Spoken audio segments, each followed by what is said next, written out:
Japan, isa sa bansang pinakamaraming matatandang populasyon. Dahil niyan, ang Japan ay nangailangan ng maraming care worker o tinatawag na caregiver. Nag-hire sila papuntang Japan. Maraming mga agency sa Pilipinas ang nag-hire at tumatanggap ng mga empleyado upang may padala sa Japan. Ngayon, ituturo ko sa inyo kung ano ang mga agency na pwede nyo ma-applyan bilang isang care worker or caregiver. Panoorin nyo lang ang video na ito para malaman nyo kung ano ang mga agency na ito na pwede nyo ma-applyan. Simulan na natin.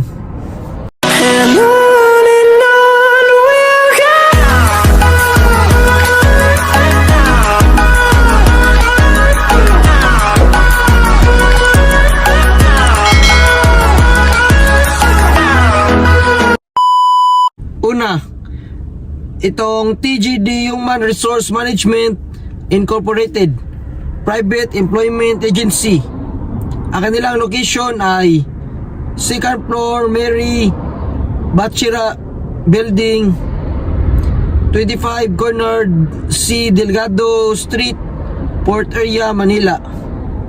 Ang kanilang telephone number at cellphone 0939-9152-611 adash 02714-5146 slash 0917-866-3811. Ang kanilang email address ay recruitment at tdghrm.ph.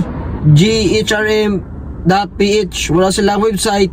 Ang kanilang official representative ay si Josephine G. Francisco. Status nila valid license, at ang license validity nila ay mula October 1, 2019 hanggang December 31, 2021. Makasiguro tayo sa mga agency na to dahil mga legit sila at rehistrado sila ng POAA, kaya hindi to mga illegal recruiters na kinatatakutan nyo. Kung nais nyo silang makontak, tawagan nyo lang kanilang contact number para makapag-inquire kayo. Ito ding Mother's Way Overseas Manpower Specialist Corp. Private Employment Agency, Unit 206, Estrella Condominium, 858 San Andres Street, Malati, Manila. Yan ang kanilang address. Ang kanilang telephone number naman ay 525-6742-8940218. At ang kanilang cellphone number ay 0917-583-9818. At meron pa din silang mga telephone number 894-021/525-6742. Ang kanilang email address ay mothersway2020@gmail.com. Ang kanilang website ay www.mothersway.net. Ang kanilang official representative na pwede nyo makontak si Meremy V. Rodrigo. Ang kanilang status valid license, license validity nila mula December 29, 2018 hanggang December 28, 2022. So lahat ng mga agency na ito ay rehistrado, meron silang mga valid license. Makakapagtiwala talaga kayo dito na hindi sila mga illegal recruiters. Kung interesado kayo, tumawag na lang kayo sa kanilang contact number at kanilang mga cellphone number para mag-inquire kayo kung ano ang kanilang mga requirements. At pangatlo, itong CPE Manpower Service Incorporated Private Employment Agency. Ang kanilang address ay 1487 A Galvani Street, San Isidro, Makati. Telephone number nila 856-6247/892-2875. At ang kanilang cellphone number ay 0993-192242. Ang kanilang email address ay cpmmanpower2013@gmail.com. Wala silang website Ang kanilang official representative na pwede nyo makontak ay si Adelaida Perez. Ang status, valid license. Ang license validity nila mula May 28, 2020 hanggang May 27, 2024. So kayo nang bahalang mag-contact sa mga agency na to para makapag-inquire kayo kung ano mga requirements na pwede nyong madala. At meron pa din itong Sangco Employment Solution Incorporated Private Employment Agency. Ang kanilang address ay Unit A first floor and Unit A second floor, 2275 Interior PB Pasay.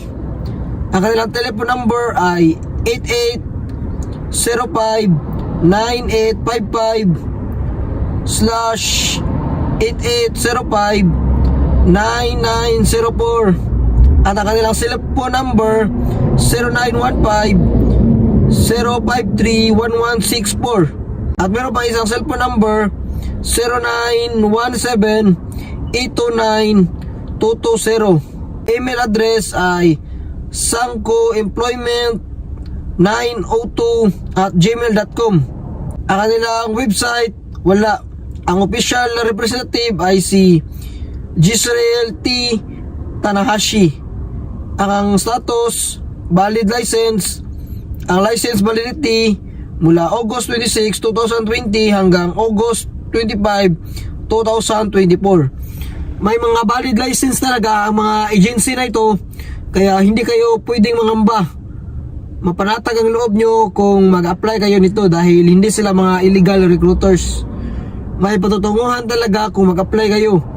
Kung interesado kayo, makitawag nila ang mga contact number nila. At meron pa din itong Ishandri Manpower Service Incorporated. Ang kanilang address ay ground floor portion Ruas Boulevard, corner Santa Monica Street, Pasay. Ang kanilang cellphone number ay 0917-702-8722. Meron pang isa, 0917-03-03-323. Ang kanilang email address ay ishandream@edms.asia. Ang kanilang website, wala pa silang website. Ang official representative na pwede yung mag-contact ay si Rocky Ferrer B. Lalavi. Ang status, valid license. Ang license validity mula September 20, 2020 hanggang September 19, 2024.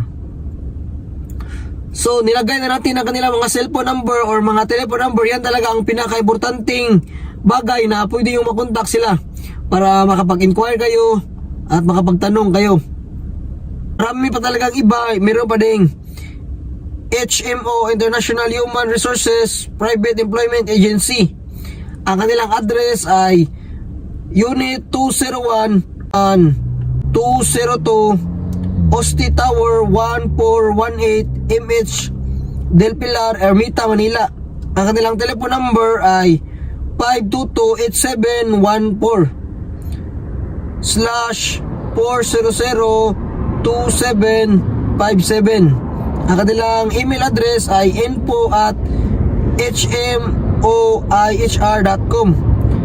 Ang website nila ay www.hmoihr.com. Ang official representative ay si TCB Manatad. Status, valid license. License validity mula July 29, 2018 hanggang July 28, 2022. So napakadetalye ng mga agency na to. May mga contact number at mga valid license. Kung kaya kayo na mag-inquire at tawagan nyo ng mga number na ito. Sobrang dami ng mga agency na tumatanggap ng caregiver. Gagawa pa tayo ng mga part 2 dahil napakarami talaga. I-discuss ko sa inyo kung ano-ano pa ang mga agency na pwede yung ma-applyan. So kung marami kayong mapagpipilian. Choice nyo na yan kung saan kayo mas madaling maka-apply. At meron pa rin isa itong Danasang Manpower and Management Service Incorporated. Ang kanilang address ay 2nd floor at 3rd floor, B9C Il 1516 PH3 E1, Kaunlaran Village, Dagat-Dagatan, Malabon. Ang kanilang telephone number ay 285-9525/252-0829. At ang kanilang cellphone number ay 0918-944-3204. Ang kanilang email address ay jamjon@yahoo.com. Ang kanilang website, wala. Ang official representative ay si Luis P. Danao Jr. Ang status, valid license, license validity mula September 22, 2019 hanggang September 21, 2023. So sa mga taga-NCR, napakalaking chance nyo na talagang maka-apply dahil ang mga agency na ito kadalasan nasa NCR ang kanilang mga address. Pero kung nasa Mindanao man kayo or sa Visayas, pwede nyo rin tawagan ang kanilang mga number para makapag-inquire kayo, para ma-prepare nyo na mga bagay or mga requirements na pwede nyong dalhin. Malaking tulong talaga ito sa mga OFW, kagaya ng mga galing sa Middle East na umuwi na.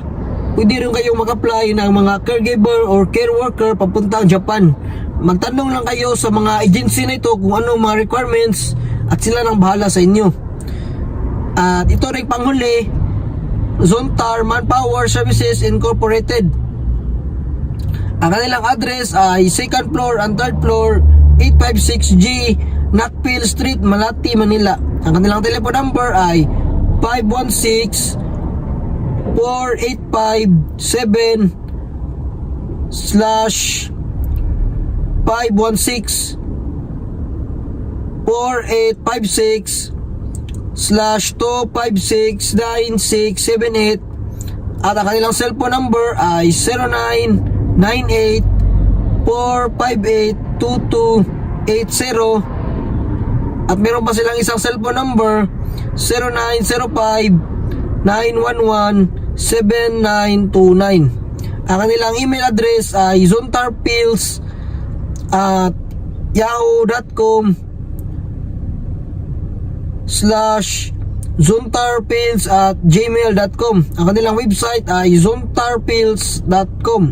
Ang official representative ay si Bleshilda O. Kiray. Ang kanilang status, valid license. Ang license validity mula September 27, 2018 hanggang September 26, 2022. Ito ay ilan lamang sa mga agency na ating tinalakay sa inyo. At napakarami pa ring mga agency patungkol sa pagre-recruit ng mga caregiver or care worker. Sa mga susunod pati mga video, i-discuss din natin yan para marami kayong mapagpipilian. Sa ngayon, itong mga agency lang muna ang binanggit ko sa inyo. Kayo nang bahalang pumili at tumawag sa mga agency na ito. Tawagan nyo lang muna sila bago kayo mag-apply. Sa mga kababayan nating mga OFW na kakauwi lang galing sa Middle East, ito na ang chance nyo makapunta sa Japan bilang mga caregiver. Kaya kontakin nyo muna ang mga number na ito at malaking tulong talaga sila. Sana mapanood nyo ang video na ito at pwede nyo ring i-share sa Facebook para marami ang makapanood. Makapag-share tayo ng mga idea kung paano mag-apply papuntang Japan. Sa pagkakalam ko, kung caregiver or care worker, pwede rin ito sa mga lalaki na mga kursunada talaga. Sa mga kababayan natin sa Pilipinas, ito na ang chance nyo, mag-apply na kayo sa mga agency na ito. Tawagan nyo lang ang mga number para makontak nyo sila. So gagawa lang ako ng iba pang mga video, mga anong mga agency ang pwede nyo ma-applyan bilang karpintero, painter, welder. Sa welder nakagawa na ako. Sa mga baker, sa agriculturist, gagawa pa tayo sa sunod pati mga video. Kaya abang-abang lang kayo sa aking mga video at tumuto kayo sa aking channel. Kaya kung bago pa lang kayo dito sa aking channel, paki-subscribe na lang at pakipindot ang notification bell dahil magbibigay tayo ng mga kaalaman patungkol sa Japan, kung paano makapagtrabaho sa Japan, ang buhay sa Japan, mga adventure sa Japan, mga magagandang lugar sa Japan, ipapakita ko yan sa inyo. Kaya sana paki-subscribe na lang sa ating small channel. At maraming salamat sa panonood. Kick. Hey.